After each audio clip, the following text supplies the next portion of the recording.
Hi friends, welcome to the course on entrepreneurship. In this session we will talk about disruption as success driver.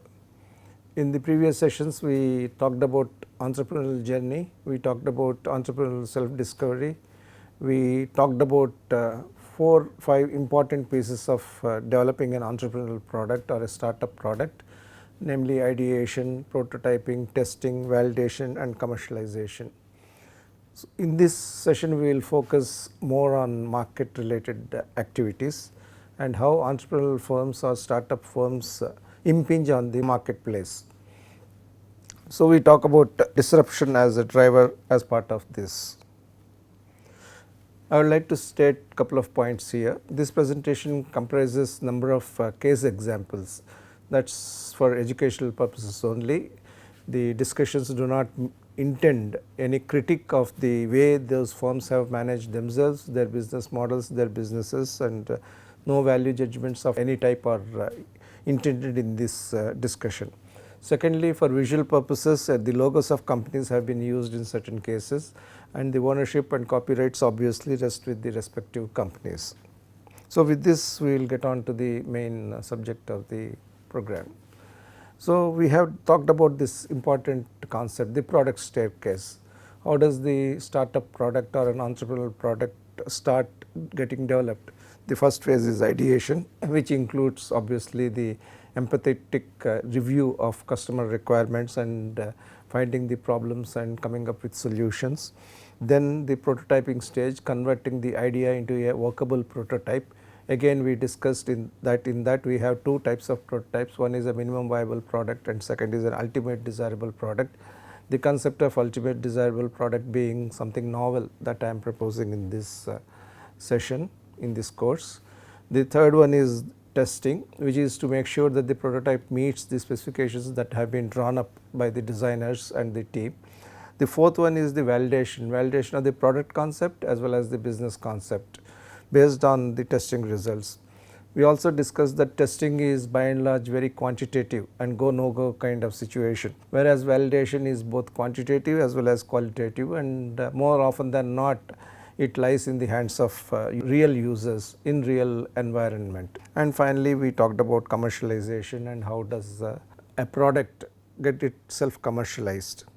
So in this product staircase, right from the concept of idea to the actual reality of commercialization, where and how does disruption happen? That is the subject of this session, and also we will understand what disruption is. So where and how does disruption occur and what is disruption? These are the questions which we should engage ourselves in. First of all, when we look at the market side of the entrepreneurial movement, we have markets which are of three types. The first type of the market is an evolved market, that is an top end market wherein we have products which are luxurious in nature, which are of high technology and which probably are not accepted or sold in large numbers. So it is a premium market. We can think of, let us say, a Land Rover high end utility vehicle, or a Mercedes-Benz high end vehicle, or an Audi Q7. So these are the kinds of products which are for evolved markets. The second type of market is the evolving market, that is the middle market, which is scaling up in features and affordability. They have technology which is getting evolved. We can say that in terms of both technology as well as scale, it is a mid technology and mid scale market, and margins obviously are also related in terms of neither too high nor too low. These are the evolving markets. The third ones are mass markets, that is the typical bottom of the pyramid markets, and which cater to a whole swath of population who have got needs for basic functionality. So we may call it low technology, but basically they are of functional products. What is to be done will be done. Like you look at a faucet, its job is to deliver water. You can do that in normal taps kind of situation, which is opened or pressed, or it could be a kind of artistic piece like Jaguar or Grohe does. So it could be a mass market product or an evolved market product. So the technology involved in these things are basic functional technologies. scale of manufacture obviously is very high because it caters to the requirement of a huge population, and the margins are low, and the companies which are participating in this market segment have to understand the ability to manufacture products which are well developed, well established in terms of technology, but which provide simultaneously high scale as well as low margin. Disruption can typically occur in any of the three segments, but usually it occurs in the low or high end segments and moves eventually to cover the entire market. So, the way disruption covers the entire market is determined by one factor, which is the technology price equation. That is, the high technology, high price, it covers one type of market, the world market. High technology, low price, it covers the entire market. So, the technology price equation is a key consideration on where disruption starts and the time it takes to cover the entire market. So, the theory and practice of startups or entrepreneurial firms which are molded in an innovative way is all about developing products that have technology price equations that can be improved for greater market adoption. It has been established from our practical examples that market disruption, although the word disruption means it is destabilization, but market disruption actually not only restructures the markets, but also develops and grows the markets. That is the established fact. So, what is disruption? So, disruption means that there has been a major interruption in the way a system, a process or a person usually performs. The characteristic of disruption compared to any other disturbance, let us say, is that disturbance restores the market to its original position after the force that is disturbing goes away. But disruption is a kind of reasonably perpetual and long lasting change in the market dynamics that will not allow the market to return to the earlier dynamics. Let us think of a market where there are 3 players who have 33% each of the market share. Now, it is possible for somebody to disturb the market, one of the 3 players to disturb the market by bringing in lots of new products suddenly, or by reducing the prices suddenly, or resorting to other promotional matters. So, they gain the market share. So, that company which is doing these extraordinary things becomes let us say a 50% market share company, and others come down to 25% each. Now, obviously some disruption has happened in the marketplace, but I will not call it the disruption of the type which we are discussing here, because it is prone to be reverted back. It is prone to be brought back to the original status when others also do these similar things. So, when other companies also come up with new products which match the other introduced products spec to spec, and they also do a value analysis and make a price point which is comparable, then the system reverts to again 33%, 33%, 33%. Therefore, the characteristic of disruption is that once disrupted, a system, process or person does not usually revert to the original state. In business parlance, disruption is seen as a descriptor of evolution of business with time. So, when we talk about e-commerce, we say that it is a disruptive market trend. When we talk about online purchase of books, we say that it is a disruptive market trend. When we talk about reading materials on Kindle, it is a disruptive market trend, and there is no way in which a physical marketplace or physical process are going to push away the Kindles of the world or the Amazons of the world or the e-commerce companies of the world and reoccupy this space. Therefore, disruption has created a new market which has come to stay, and it is coexisting with the previous market, and it is a different matter of subject how much of 100 has become 200 in terms of the overall market size, and the 100 remained as 100 or it has become smaller. Those are different aspects, but for the purpose of this discussion, we should say that disruption is a feature which ensures that the market equilibrium is disturbed, and is disturbed rather permanently, and it cannot be reverted. So, competitive behavior of companies should not be confused with disruptive actions of companies. Competitive behavior, yes, alters the industry dynamics, but it cannot permanently alter the industry dynamics. And for our discussion, it is important that disruption is a commonly used word to describe how entrepreneurial firms upset and change the way an established industry operates. Now, innovation is the way used by the firms to achieve disruption, and innovation drives positive and sustainable disruption through entrepreneurial and startup firms. So, at this stage I would commend two good books for you to go through. One is the Innovator's Dilemma, the second is the Disruption Dilemma. We will come to those books later as part of the discussion on technological innovation, but I think you should keep these two books in mind as you think of disruption. Now, we spoke about towards the end of the last slide how innovation is the driver of disruption. We will talk about innovation at greater length when we discuss the technological innovation as the subject matter of the next session, next few sessions. But let us capture the overall contours of innovation. Now, innovation can be of two types which we all experience. One is a sustaining innovation and second is a disruptive innovation. So, sustaining innovation is one thing which does not radically significantly affect the existing markets, that is, it protects the existing markets, develops new products, probably expands the markets, but it does not change this constitutional structure of the market. It is like you have a laptop computer which comes up with 2 times the processing power, 2 times the memory capacity and 3 times the screen display power. So, it is a sustaining innovation because it is not going to radically change the way the laptop market is going to be there. But then there is a disruptive innovation, one that creates a new market by providing different value sets. That market is something which has happened when let us say a telex machine has been replaced by a facsimile and a facsimile is replaced by a combined printer cum scanner. This is a disruptive innovation because the need for a particular type of product has been completely eliminated and a new product has come and created a new market.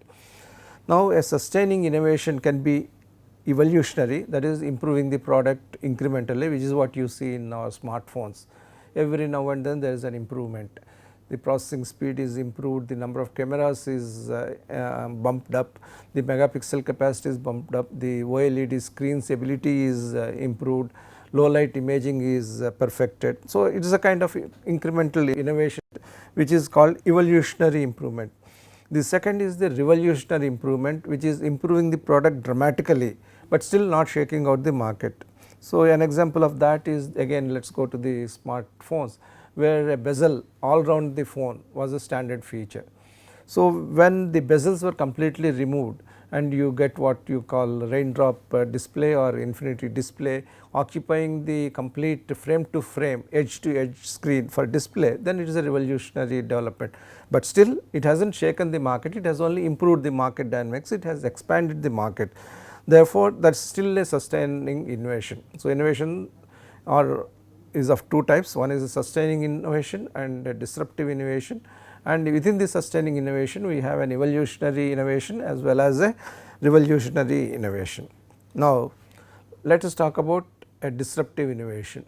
A disruptive innovation is an innovation which completely obviates the need for a product which has been existing. So, if you think about the innovations in the computer industry, we had originally magnetic tapes, reams and reams of magnetic tapes were powering the mainframe computers, then they went away, then there were hard disks, then we had personal computers, then we had CD-ROMs, we had flash disks, now we have got cloud memory. So, these are the innovations which ensured that certain components of the products went away permanently once for all and the product itself got reconfigured, let us say from a mainframe computer to a small frame computer, that is what happened. Now, how do these disruptive innovations occur? They can when we talked about 3 types of markets, the high end, the mid tier and the low end. The disruption can occur at the low end or at the high end and gradually occupy the entire market depending upon the technology price equation. At times it also starts at the core, that is the middle level area, if the technology price equation has been perfected right from the beginning, and then it spreads and covers the entire market. Now, which kind of firms do what kind of innovation? Obviously established firms are good at sustaining innovations. that is innovations which are incremental, both evolutionary and revolutionary. They do not alter the market dynamics, but they expand the market sizes, they expand the market segments. Whereas entrepreneurial and startup firms are amazing at disruptive innovation. These are the firms which create new markets or make emerging markets huge markets by way of their disruptive innovations. Therefore, a disruptive innovation is a potent combination of high technology and low cost, often packaged in a new business model as well. So, this is the innovation part which triggers the market dynamics. Now, let us look at some case studies of how disruptions have invigorated markets. We said that disruptions do not destroy the markets, they change the market dynamics, but they also grow the markets substantially. So, if you look at the academia, earlier for everything you needed a encyclopedia, but today you have Wikipedia. So, an encyclopedia has been transformed into a Wikipedia, and it has transformed in such a way that a traditional encyclopedia has to be a, what shall we say, prescribed work of development. People, publishing houses, encyclopedicians, they start work with an objective in mind, whereas Wikipedia is a all pervasive, expert sourced, knowledge enhancing medium. Therefore, what is found in Wikipedia is far superior and far greater in scale, content and depth than what is found in traditional encyclopedia, and also the updates occur on a real time basis. So, if you are having an encyclopedia, it will talk about events of last year or previous generations, but not today's, because it is done in a print way and then it is done with certain hierarchical procedures of development, whereas Wikipedia is much more agile and makes information as a kind of very useful perfect market open to all the public. So, it has altered the way the academia can function. Second is, we have the example of education. Traditionally, education has been done physically in classrooms with direct interaction between teachers and the students and amongst the students, and it is a very disciplined, rigorous, structured and time bound program. At the end of the course, when you learn a lot of information, knowledge, you undergo an exam, you get evaluated and you get a certain level of score, whether it could be a grade or specific marks, and then these are all collated and you get your degree certificate. So, this is the physical classroom education which has been the mainstay of education, and it would continue to be the mainstay of education. But what has happened is that more people want to learn more and information is growing exponentially. So, the physical classroom model cannot meet the complete requirements of education. In addition to that, several people who are in the workplace would like to update themselves with new skills, like computer programs would like programmers would like to learn more about artificial intelligence, deep learning, machine learning, things like that. So, that is where online education has come in, wherein people can stay in one place and then record their videos, their teaching materials and disseminate knowledge across the universe, and NPTEL has done great job in creating this online education movement in India, and we are experiencing that right here as I speak and as you listen. So, that is the second one. It has disrupted the market. Online education will never go away, nor will physical education. Both will coexist, and both will coexist with superior methods and superior methodologies of conducting education. The third one is the mainframe computers market, which was disrupted by the personal computer market. And the fourth one is the data storage. I referred to CD-ROMs being one method of storing data in the personal computers, and now they are replaced by flash disks, and tomorrow there will be even smaller flash disks carrying greater amounts of information power. In photography, we have film based photography, chemical photography, which has been replaced by digital photography. In documenting, we used to have typewriters in the 1970s and probably some part of 1980s too, and that has been completely eliminated more or less. And while the methodology of typing may be there, it has come into shape as word processing, and it offers a whole lot of features including margin adjustments, spell check, then ability to do it in textbook fashion, 2 column fashion, 3 column fashion, simultaneous box as well as text fashion. So, the possibilities are virtually limitless. Then we talk about communication, telex, by which we used to send messages on real time basis by typing, and then somebody else would receive it after a gap of 1 minute or 2 minutes, has been replaced by facsimile, where you get an identical document. A telex is not an identical document, it could be identical information, but received in a different manner, whereas in facsimile you get identical documentation which provides greater authenticity to the document. Therefore, facsimile has become a preferred way of communicating rather than telex, and telex went out of the way.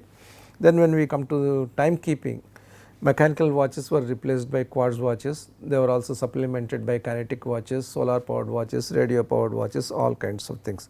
But in this case the market has been disrupted as mechanical, but it has not completely gone away, because the watch has reinvented itself as a fashion accessory rather than merely a time instrument. So, in certain cases the disruptions have completely eliminated a product or a market for the product, and in some cases they have expanded the market and modernized the previous product and also coexisted successfully.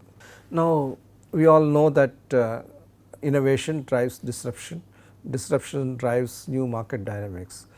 Without doubt, innovation creates new products and new products develop new markets. So, that is one part. So, we are not here looking at those kinds of activities. I am proposing that there are several sources of disruption which occur all around us, which are connected in a way to products, but not really driven by products.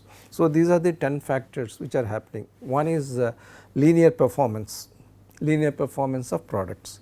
Second is the changing consumer preferences. Third is how competitors behave. Fourth one is unconnected products. We see two products, and when we wish, if only those two products were available together as one product, how would it be? Then we have pursuit of scale. Then companies have pursuit of profit as one of the motives. Public policy comes in, it has its own ways of prescribing how products should be developed and how markets should be developed. Then international trade happens. Nature itself is a trigger for market dynamics, and ultimately in today's globalized interconnected world, social media is one great revolution that has happened, and it provides you triggers. What happens in Kenya, you tend to get know immediately, for example, and that could lead a product revolution or a market revolution. So, we will look at each of these things a little more. So, linear performance as a trigger for disruption. When we say linear performance, what do I mean? Suppose we have a half HP motor which takes water from 100 feet and then pumps it to 50 feet high tank. Obviously, a 1 HP motor takes water from deeper down bore well and then pumps it to higher level tank. That is a linear characteristic. But then market may demand, or market may be presented with certain products which have high linearity. For example, if you look at the commercial vehicle situation in the 1960s, we have 3 types of commercial vehicle: light commercial vehicle, medium commercial vehicle and heavy commercial vehicle. Now, they were powered by engines of 6 liter, 9 liter and 12 liter engines, and they were respectively developing 80 horsepower, 110 horsepower and 140 horsepower. Now, today you see the situation, the same categories remain, that is a light commercial vehicle for intracity transportation, medium commercial vehicle for intercity transportation, and HCV for really tough transportation of very heavy products. Now, they are powered by engines which are smaller in size, 4 liter, 6 liter and 9 liter, and the capacity, engine capacity is bumped up by horsepower capacity. 4 liter engine now develops 100 horsepower, whereas previously a 6 liter engine was developing only 80 horsepower. Similarly, in medium commercial vehicle, a 6 liter engine is developing 130 horsepower, almost like HCV, and HCV is further enhanced.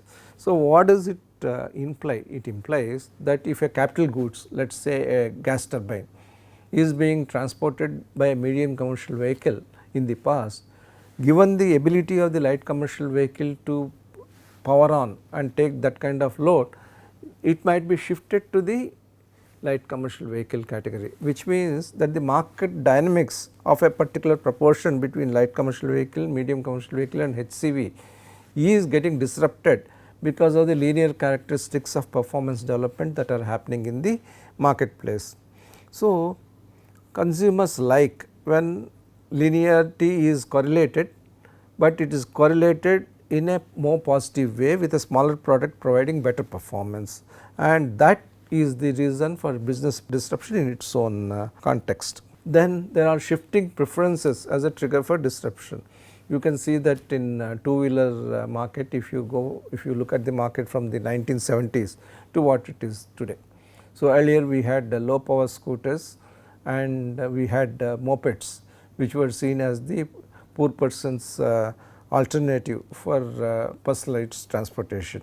From mopeds, the preferences shifted to scooters, from scooters it shifted to motorcycles, and now from motorcycles again it shifted to scooters. So, there have been shifting consumer preferences as to how they would like to be transporting themselves in the environment, and that is a trigger for disruption. Obviously, whether a better scooter led to the preference for scooters or the market's continuing requirement but not very well expressed has led to a better shift for the scooters, we may have to debate. Because the question was that earlier in scooters we had two types of drives, one was a chain drive and one was a gear drive. Both the drives had their own limitations. So, when the scooter manufacturer, particularly Honda, came up with continually variable transmission, which provided the benefits of both the types of drives, obviously a new product emerged within the known familiar contour of a scooter, and then it led to the customer preferences. So, the shifting customer preferences wait for just an appropriate product queue, and then the whole market gets disrupted. And if manufacturers are not ready to see those disruptions coming, they are likely to be outwitted by more agile competitors. And again, these are the areas where startups and entrepreneurial firms provide inputs which can alter the dynamics in a very substantial and significant way. The third way is the competitor behaviors. They act as trigger. Now, every product has got a certain level of cost, performance, quality, and every company has got its own definition of product variety.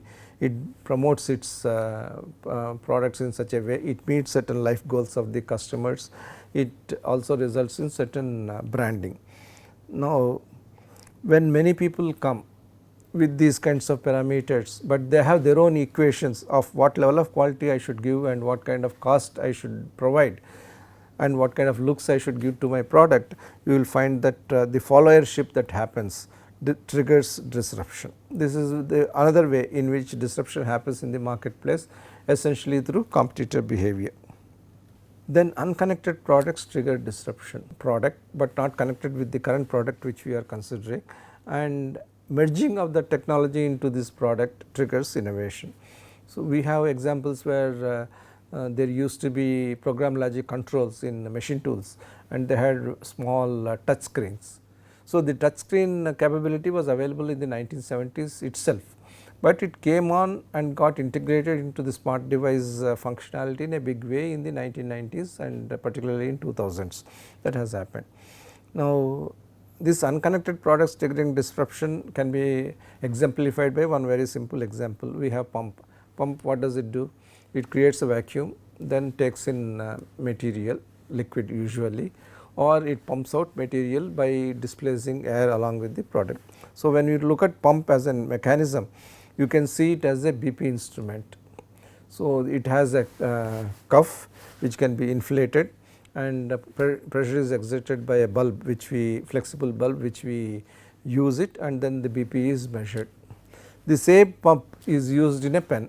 You can have, instead of having the rigmarole of filling the ink and let the ink spill over, people said that we will have lossless ink filling, and how did they do? They provided a cartridge within the pen, and by kind of using pumping action you suck the ink inside. So, it is a self filling ink pen. Then we had liquid soap dispenser. Why did the liquid soap dispenser come? Because the idea of soap is to keep ourselves rid of all germs. So, if you use the same soap with the same hands, you are actually transmitting the germs rather than kind of ridding yourself of the germs, and also the contact could be long, short, and the consumption of the soap could be very high. Therefore, you dispense for yourself only that level of soap which you require, and without any hand contact from one person to another person. So, it used air pressure to force the liquid soap out. It was a more hygienic way of more effective way and more cost effective way of doing soap dispensation. And ultimate is the pre-filled syringe. So, when we give injections, what we do, we have a vial which is pre-filled with liquid injectable, like let us say insulin. Then you take a syringe and then you force air into the vial, then you draw the material into the syringe. In doing so, the contaminated air, you are trying to push it into the vial and then pushing it back. So, while the vial itself has been filled under aseptic conditions and it is completely sterile when it is manufactured in the pharmaceutical company, by way of your administration you are kind of spoiling the sterility to some extent. It may not introduce pathogens in that, but at least the sterility is compromised. So, if you have a pre-filled syringe where the syringe is like this and the whole dispensation, there is this sterile medicine is inside, and you can dial in the kind of required amount and then you press it and then it delivers through the thing. It is a pre-filled syringe which can be used without any contamination. So, again here again the pumping action is used. So, the point that is being made here is that when you look at a particular product which is already there in the market and understand how you can use that product for improving my own product and therefore improving my own market, a disruption happens.